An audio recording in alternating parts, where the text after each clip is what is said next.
at the whole idea of learning, we're going to break it down into two different: associate and non-associative. So when we talk about the definition, to gain knowledge or understanding of a skill in by study, instruction, and investigation. Does that make sense?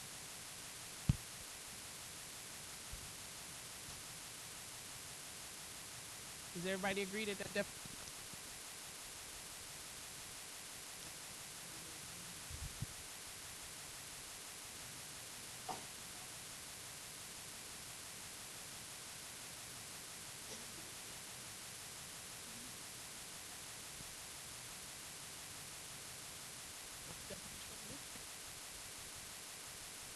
dictionary is wrong?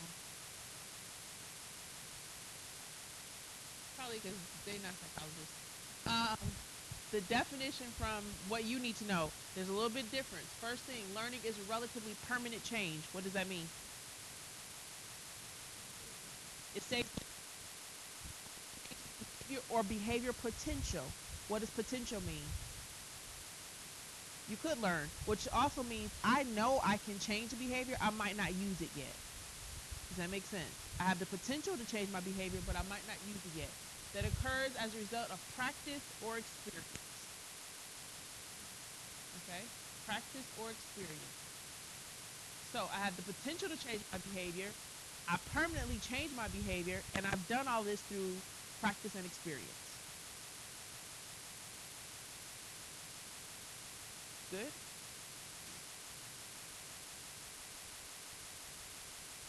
All right. The first one you're going to learn about classical conditioning. These are some examples of classical conditioning. Tell me, does it make sense? Sound of a dentist drill makes your hands sweat. Make sense?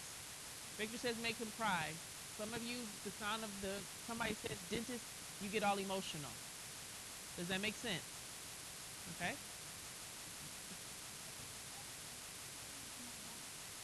Some people's teachers start hurting. Sight of a significant other makes you smile. Does that make sense? Okay. Smell of something or some type of beverage makes you nauseated. You feel sick to the stomach. Does it make sense? All right. Noise of a can opener makes a cat come running. Does that make sense? That's classical conditioning. Okay. It's learning through association. So classical conditioning is learning through association. It was discovered by Ivan Pavlov and it was done accidentally. What he was doing was investigating digestion on dogs. He had them hooked up to a machine, and every time the interns would bring food down on a cart, would roll it down, and there was a bell on the cart. So every time the dogs tried to hear the bell, they would start to salivate because they were preparing for the food. So what Pavlov started to realize is they didn't have to have the food in front of them. All they had to do was hear the bell, and they started to bell with the food. Does that make sense? So you have these four components. Unconditioned stimulus, sometimes you see with the US. Unconditioned response, sometimes you'll see UR. Conditioned stimulus is always going to be CS. Conditioned stimulus will always be CR. Okay? The unconditioned stimulus is unlearned. The unconditioned stimulus causes you to respond a certain way, which is pretty much automatic.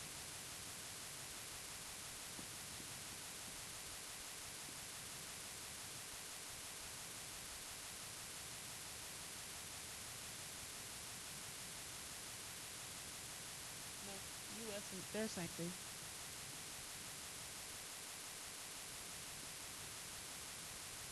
Either way. Sometimes you'll see this written, and then sometimes you'll see it written like that. Two. No. Oh, here.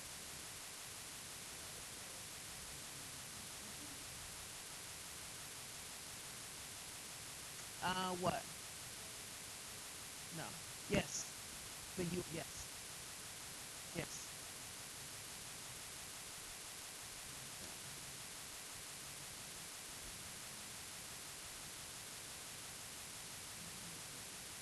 Unlearn. Like, give me something that if you do it, you automatically respond.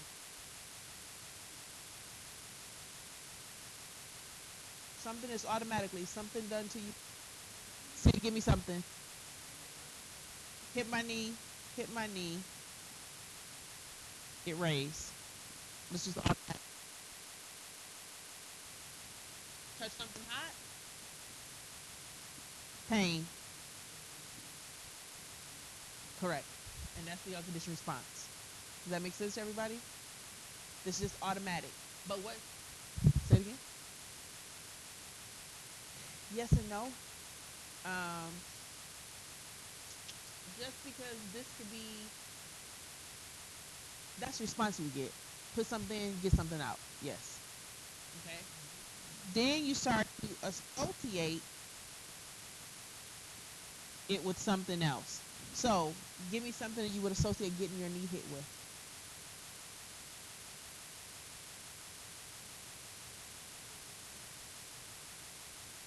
Little hammer. So the minute you see the little hammer, what do you start to do? You prepare to get your leg raised. Something for hot surface. What do you associate the hot surface with? It could be the stove. The minute you see the stove, you kind of like, ooh, it already. You don't no longer need to feel it. You no longer need to get hit.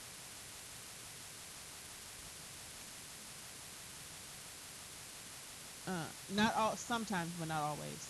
Just like if you take food.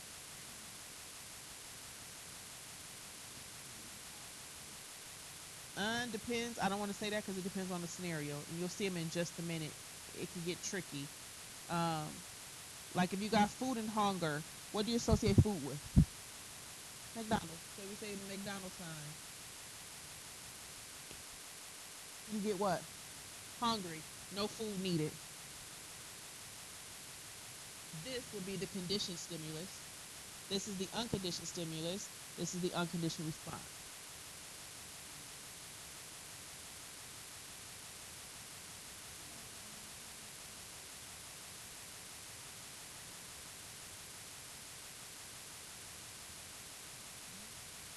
Now, there's going to be 4 questions you're going to ask yourself to get these answers. Number 1, what is the response?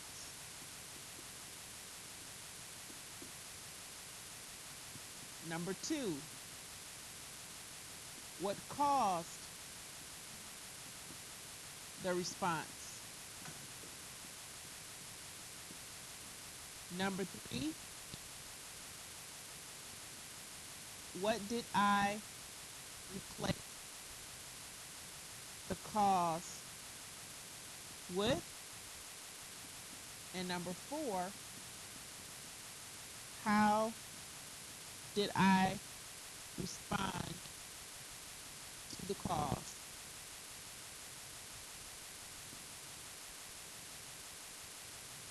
Okay. What is the response? What caused the response? What did I replace the cause with? How did I respond to the cause? What is the response is the unconditioned response. What caused it is the unconditioned stimulus. What did I replace it with is the conditioned stimulus. How did I respond is the conditioned. It makes sense? Makes no sense? Makes sense?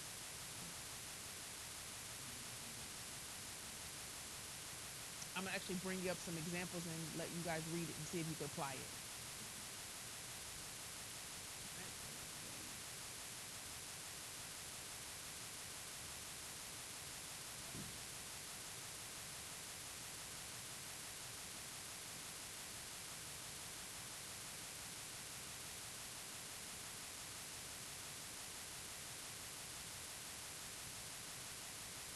All right, so let's read number 2.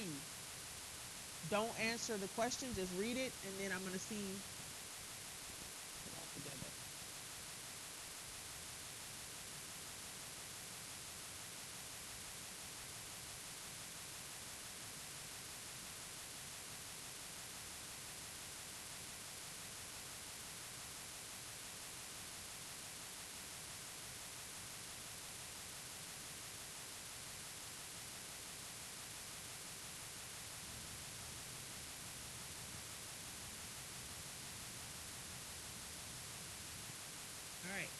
says A, the C? Who says B, the boat? Who says C, the friend? Who says D, Nadia? It is B, the boat. Okay. Another one?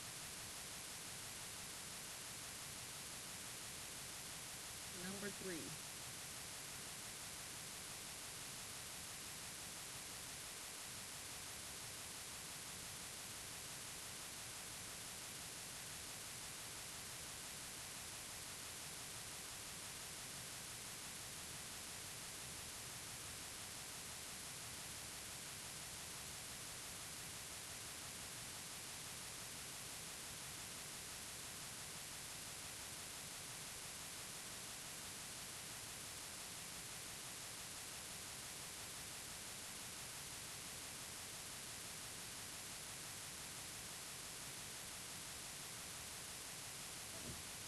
How many of you say it's A? How many of you say it's B? How many say it's C? How many say it's D? The answer is C. That's how your test will be.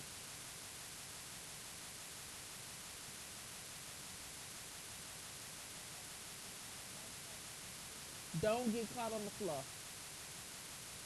The best way to answer,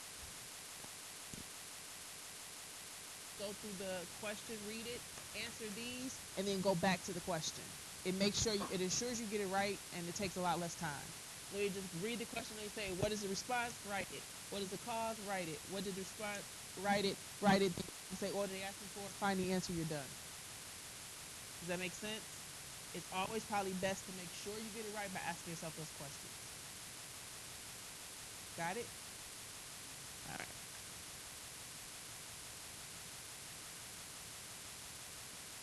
So when we go to the whole aspect, in Pavlov's experiment, the bell was the what?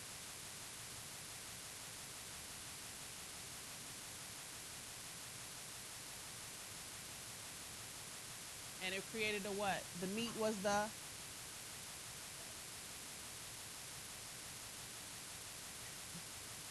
and the salivation is the, correct. So now the bell becomes the what? Conditioned stimulus creates the conditioned response. Now y'all look like y'all just got lost. Are you good?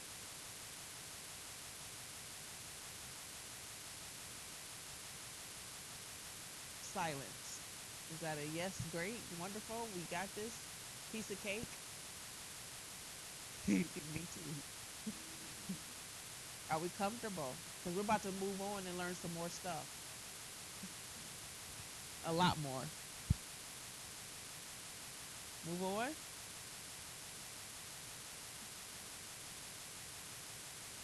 Probably, it'll probably be best if I give you a lot of fluff.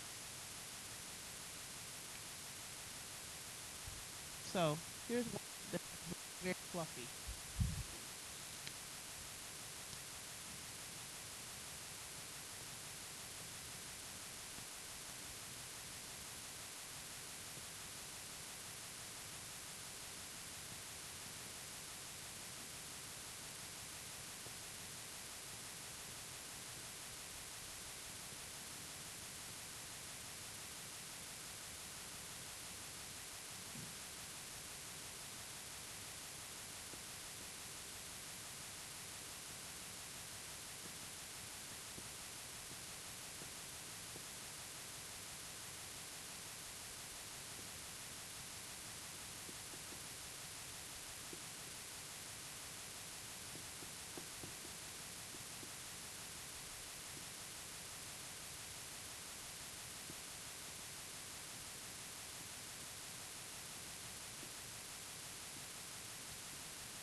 So Ken enjoys listening to music and looking for new cars. He really gets an enjoyment out of the adventure of the journey. It's funny because one day he saw a new car and he really liked it while listening to the Smooth Jazz station.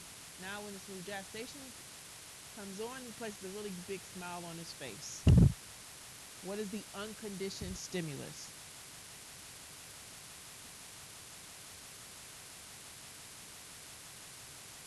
What?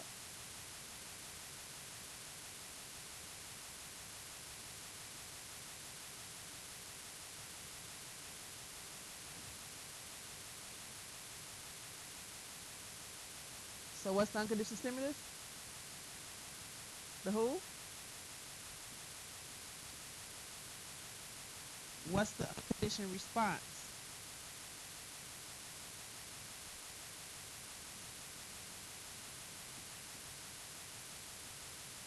What's the conditioned stimulus? And what's the conditioned response?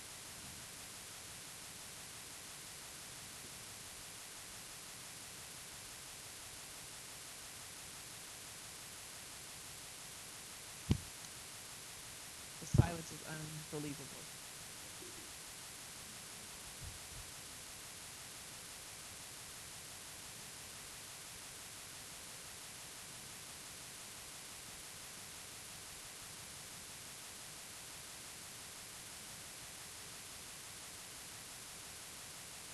That's all classical conditioning is. You're good? All right, good. So these are your definitions for the four. Now, inside of classical conditioning, you have a couple of other elements. The first one is avoidance learning. Avoidance learning just literally means you have been conditioned to avoid certain situations. Okay? Avoidance learning. You've been conditioned to avoid certain situations. Somebody tell me something you have been conditioned to avoid.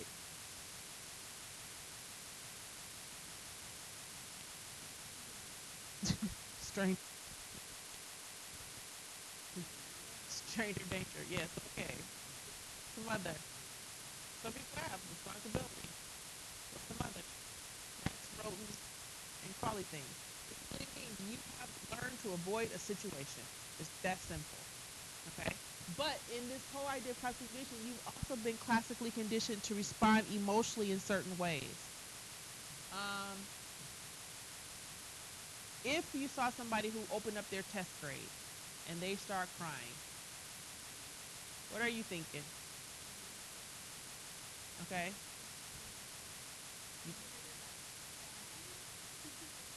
What are you looking for? What's going to teach you that it's a sad tears? Facial expression probably just kind of just like keep looking at it and the head drops. You think it makes sense?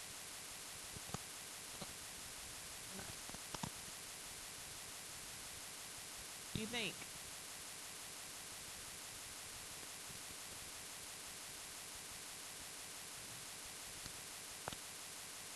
To think you're supposed to cry at the funeral. Does that make sense? We've been conditioned to say we're supposed to cry at certain things. A who?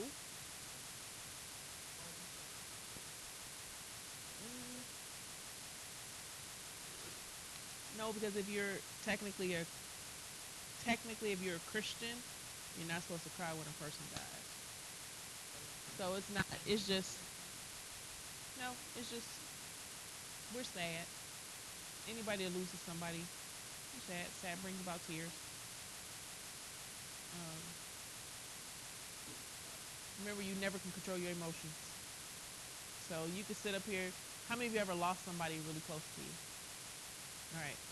If somebody mentions that person or you start talking about them, you can try your best to fight back every tear possible, but it's just gonna get that feeling that you really want to be happy and feel it, but you get that one that kind of just starts to well, like it's really bad, and you're trying your best to it. It's an automatic response to it. It's a forever thing. Yeah. Don't worry, I wrote my grandmother's birthday's today, and my dad died last year at Thanksgiving unexpectedly. So it's the first year without my dad and my grandmother combined. So I'm writing a post like "Happy Birthday, Grandma," and I'm trying like to bring the tears from not falling, but you feel it. It's gonna happen for a very long time. And depending on what stage you are in death, we'll talk about it. Death and dying has 5 different stages. You're gonna process it for a very long time. Some people go through it really quickly. Some people take years and years to process the entire death for a very long time. So I understand. Leanne, I'm trying to fight my tears too. We together. Even if you're happy about it, like I know my dad wasn't feeling well, but you still hurt. So it'll hurt for a minute. Um, Phobias. Um, that's little. We're gonna talk about little Albert in a minute. Well, we're gonna talk about little Albert. Phobias. One thing we were talking about earlier. Me and Sarah just learned something very new today. Phobias are unrealistic fears. Unrealistic fears are phobias. All of you probably have phobias. How many of you are afraid of flying?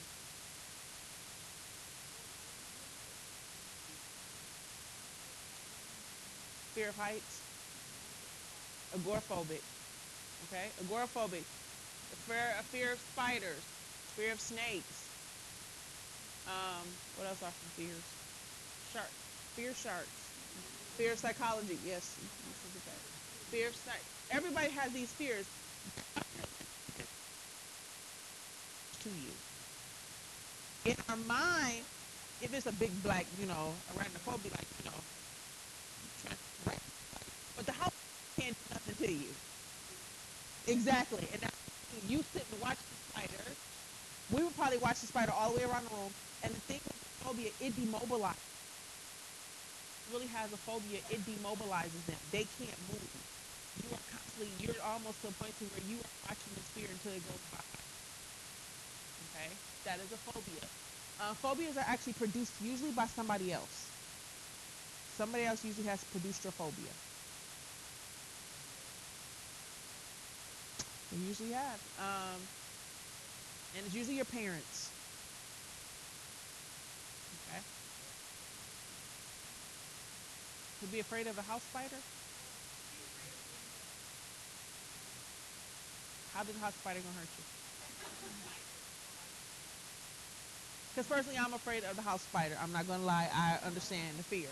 Um, I have shut the bathroom down. I've shut the bathroom down because the spider was in there and I couldn't get close enough to kill it. Because I tried to throw stuff at it and it was moving faster than the shoe. I sprayed it and it was like it was swallowing up the spray. It was just an emotional event. So I just didn't go into the bathroom until somebody came to kill the spider. Okay, I feel you on that. But technically, when I described the spider, I called my mother like, I'm not going in there. She's like, what's in it? I'm like, the biggest spider ever.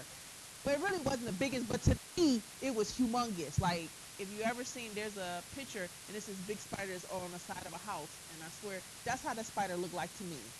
It's probably probably a quarter size, but in my sight, it was humongous, and if I got close, he could do some stuff to me, like spit out some stuff. I just didn't know it was huge. But it's unrealistic because technically I could probably step on it and it'll be okay. Yes. Fear of heights. Um, the idea with heights, some people have it at different levels. Just like if you say, for instance, to get on a ladder, if you properly get on the ladder, nothing can happen to you. But people get to the point to where the anxiety gets to a point to where the instinct kick in that says we can figure out everything why it's unsafe. Don't do it. So sometimes the phobia can kick in an instinct of analyzing a situation that's not always technically harmful. Does that make sense to everybody? Okay, but understand phobias are based on your perception. Little Albert was the person that the experiment was done. Little Albert was the infant that watched and actually experimented on. And what he did was he took a little white rat. He placed the white rat in front of little Albert and then started to bang noises behind his head. Just big, bang, hard noises behind his head. Showed him the white rat, bang stuff behind his head. Showed him the white rat, bang stuff behind his head. What do you think little Albert tried to do after he keeps seeing this little white rat?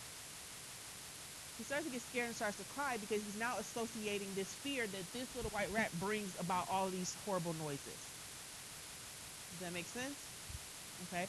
Sometimes you see this also happen in domestic violence relationships. This person is classically conditioned. If you're ever a person or a child in a domestic violence relationship, when the parent comes home that is doing the abuse, depending on how that parent walks in the door, the child is already afraid because they know something might or is probably going to happen. Does that make sense? Okay. It could be the smell, especially a smell. It could definitely be a smell. You got your phobias, you got your conditions. Desensitizing. Desensitization really means we have to make you approach the phobia in an effort to no longer fear it. We have to have you approach the phobia, gradually approach it. Please understand, we gradually approach the phobia in an effort for you to no longer fear it. So if you're afraid of dogs, we're going to start off with maybe a little furry dog that's not real, stuffed animal dog. Tell you to play with it. Then we're going to get one of those little mechanical dogs that you can turn off. Okay, play with it. Now we're going to get you a little teacup Yorkie. Play with it. Yeah, the Chihuahua's not good. As the owner of a Chihuahua, he's probably not the best person. Then we might get a little, we're going to move you up to the pit bull. Okay? We're going to start off slow to get you to that point. Swimming, yes. Yes. Water fear, you just have to go. Um, we can't take you like sprinkle water. Yeah, we gotta take you. And flying is another one. We can't gradually get you over flying. You just have to. You gotta do it. It sure is. It sure is. I think the reason most people fear planes is because of loss of control. The idea is that I am not controlling what's going to happen. But I usually tell them, although that is true, if you ever get in a car riding with someone, you are no longer in control either. So you would have a real hard time flying because it's literally I am relinquishing control of the person I've ever met. I do not know, and I do not know if he's in the proper manner to fly this plane. Oh, you can meet him. Um, he'll even speak to you before he takes off. You know, good morning, everyone. He does all those things to you. It will not help you much. Okay, okay, got it. Okay, vicarious classification.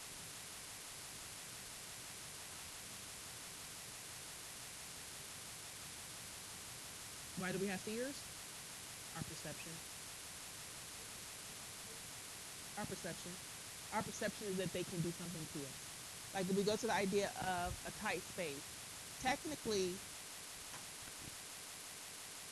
before you start feeling like the walls are caving, you can't breathe, the walls will never cave.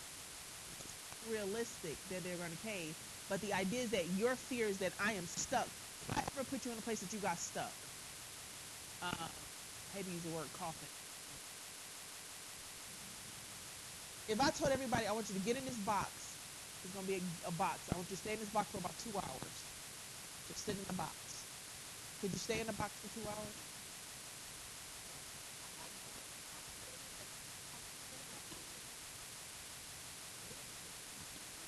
Like say you're a gift. You're about to be a gift to somebody. Like you know how they do the soldiers that come home and you got to sit in the box and wait for somebody to get there to open up the box. Could you sit in the box all that time and wait for them to get home? Some of y'all like heck no. The problem is because you're in the box like okay I can't breathe. You can breathe because for you to be in the box and say I can't breathe, that's telling me you're breathing. That you feel this, your perception is, oh my God, they're taking away all my oxygen. This little box only has a little space. I wonder how much oxygen can fit in this. I probably only got about 2 hours. By that time, you hyperventilating, you dying. All you gotta do is open up your mouth and go. Yes, it's just perception.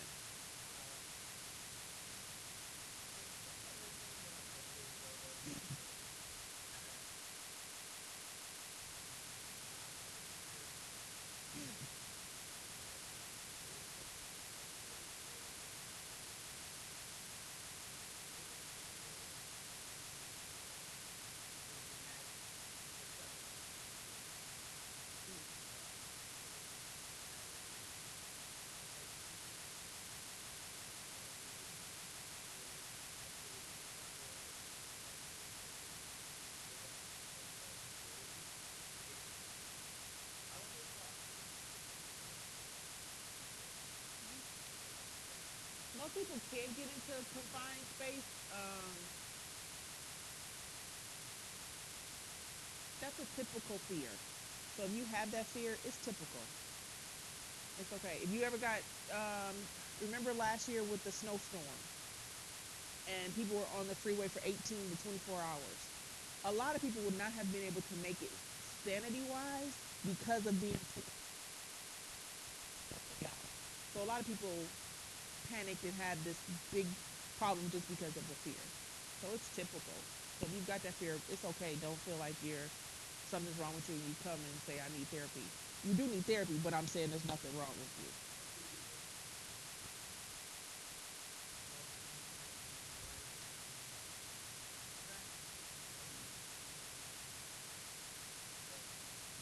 You can pick up the issues like you can learn even if we don't remember the rods and cones pick up color regardless if you've been taught or not.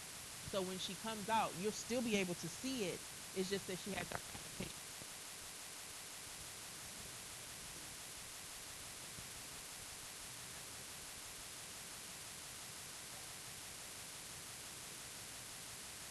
Yeah, they say apple and dog are the two symbols that you can always.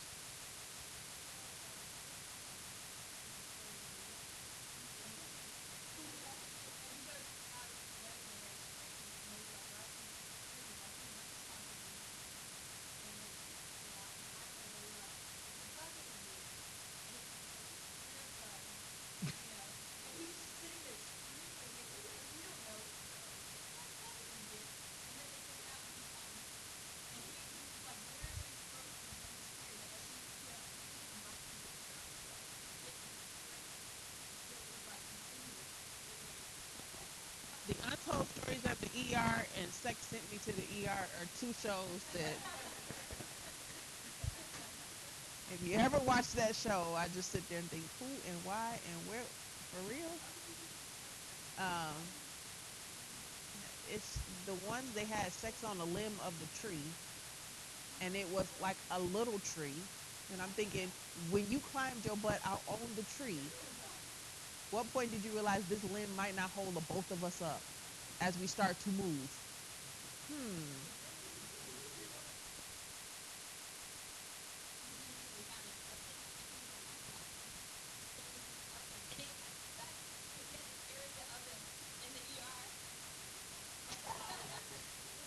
Now to think of the oven and the holes in the oven, the pain to get that in the hole in the oven has to be excruciating.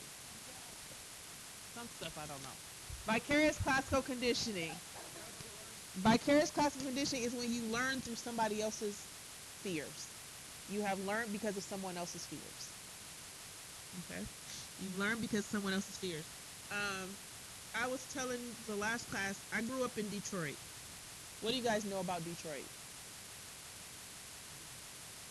Baker. Yes, that is part. What else do you know about Detroit? It's nothing like it. It's nothing like the South.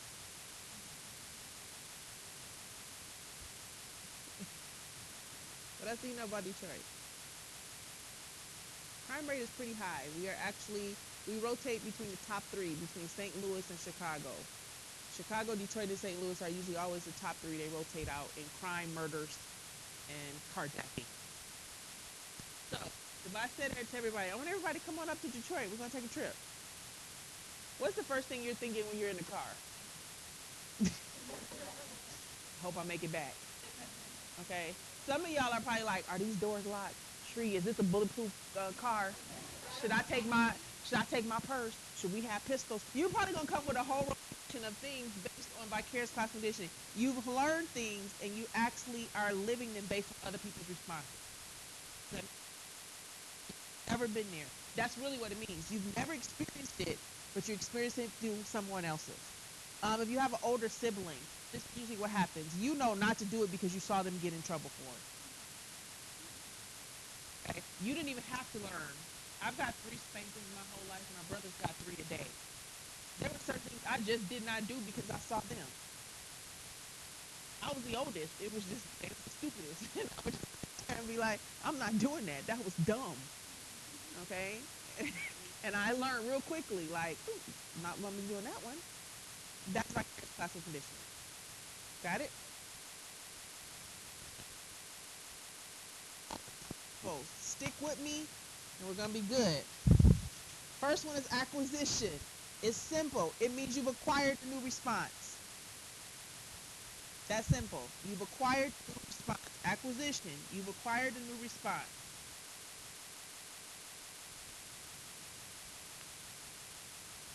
You've acquired a new response.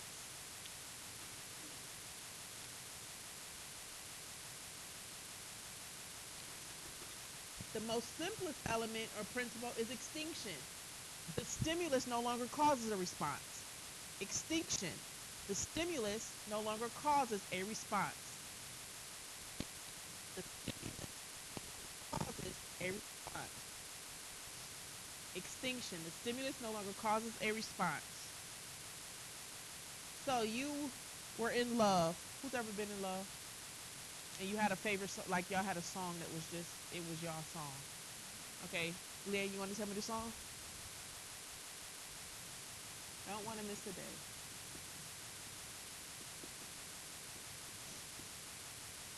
Y'all still in love? Oh, dang.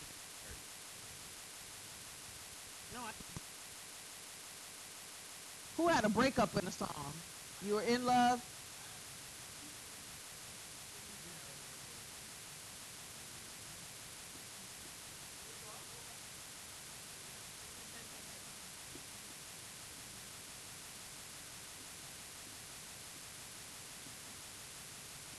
All right, the person's name is going to be, we're going to give her a generic, nobody here name is Lisa. So Lisa, usually I do name really, really off. Like Lisa or Quasha. Nobody has it. So Lisa is, it reminds you of Lisa. 5 years, it's just you and Lisa's song. This terrible break, she cheated on you. It's over. Okay? It's been over for about 2 years now.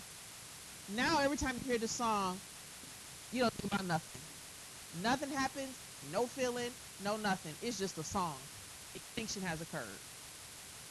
Before, the song made you smile, made you feel really good, or it made you feel sick to the stomach, whatever Lisa made you feel. Now, time has passed. The stimulus no longer.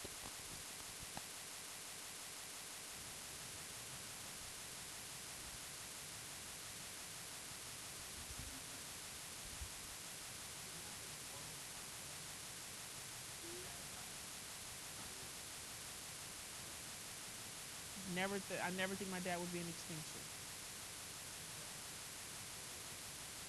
Nah, just means I've coped with the death.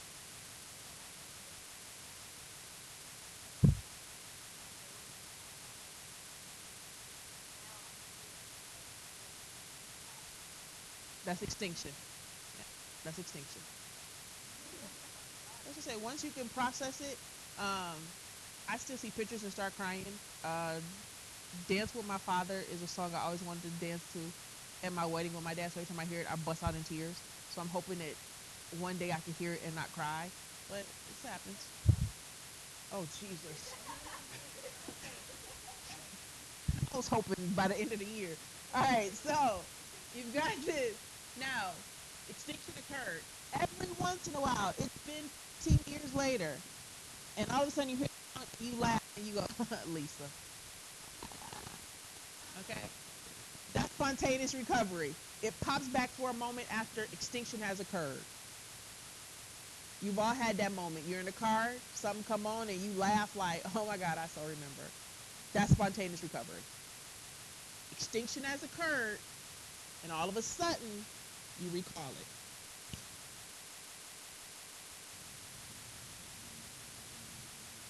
Like random. Perfect example. Random pop up.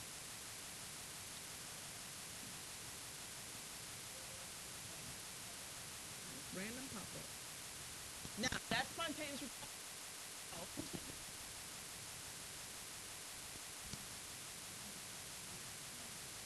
Let's just say,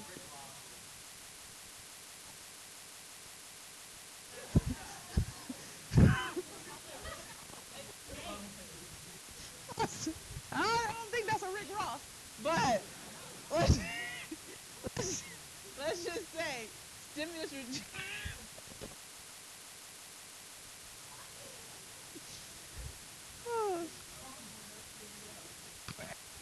For everybody that don't know who Rick Ross is, y'all do not get the joke. But okay, so every once in a while, stimulus generalization. Stimulus generalization is when you then take the stimulus and you generalize it over a category. So let's say we literally all of a sudden, Lisa, every time we heard the song, it made us think of Lisa. Now any song written by Rick makes us think of Lisa. That's generalization. It's no longer just a song. We now generalize it over a category. So let's say I always use the example of fast food. You say you don't like McDonald's. McDonald's makes you sick, but you now say fast food makes you sick. That's stimulus generalization. You now generalize it over the entire category. It's not it's not specific. Does that make sense? People do this often in regards to stereotypes.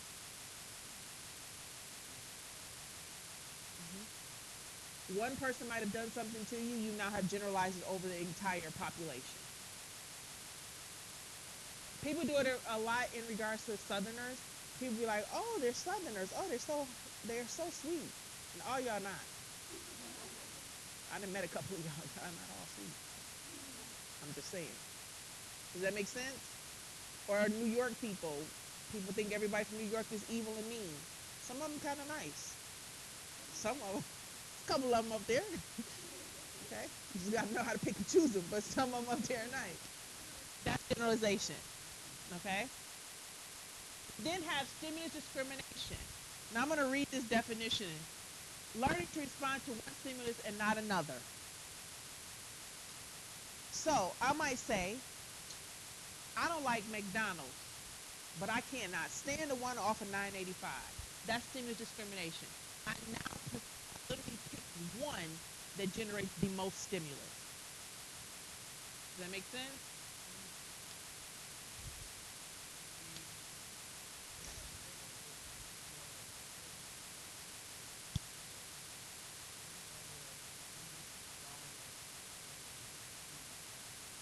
That would be generalization.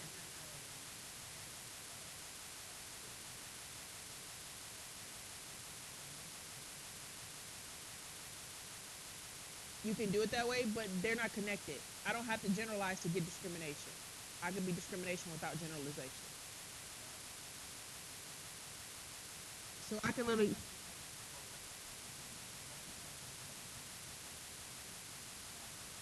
Mhm.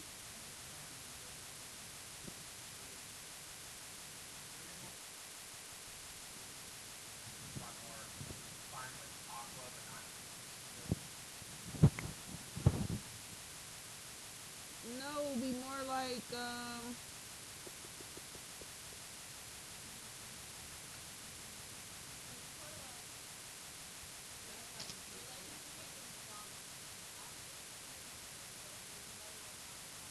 that's discrimination. Perfect example.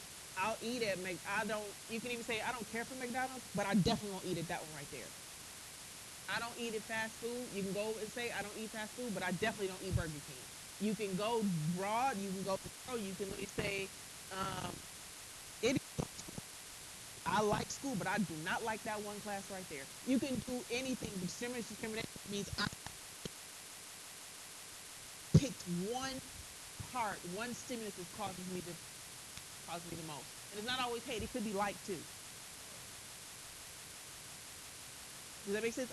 I love school, but I love that one class the most. That can be stimulus discrimination. Does that make sense? All right, now higher order. Follow me. It's the one that people. All right, I have a dog. His name is Max, and me and Max have been together a very long time. I love Max a whole lot, and Max has some treats. I will buy Max before I buy treats. I'm just saying.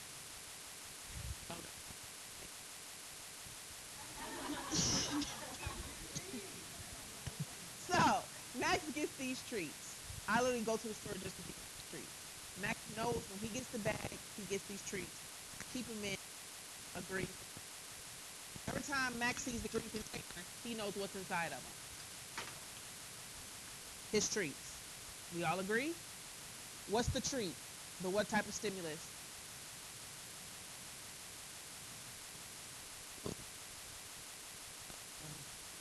The unconditioned stimulus. The unconditioned stimulus has now been put into a container, and the container is now the conditioned stimulus. I then put the container inside the cabinet.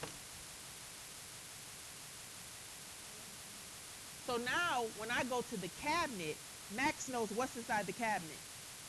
The container. He knows what's in the container. His treats. That's higher order. He has now linked a conditioned stimulus with a new conditioned stimulus, and he now has a higher order. Yes.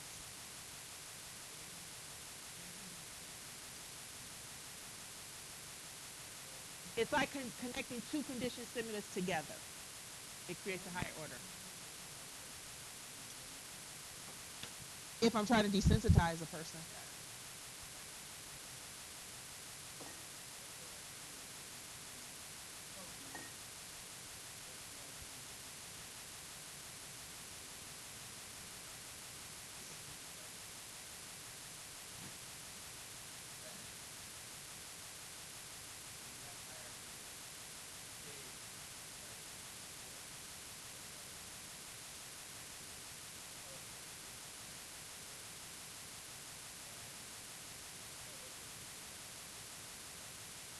No, that wouldn't work.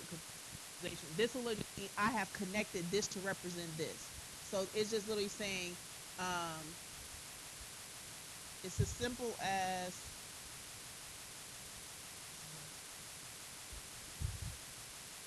who has a dog or pet of any kind? Turtle. They don't count. Okay. Say you keep the dog stuff.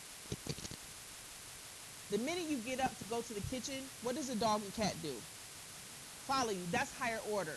They now represent the kitchen is going to represent something else that represents the food.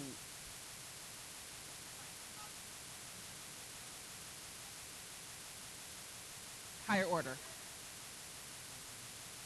Yes. Keep moving.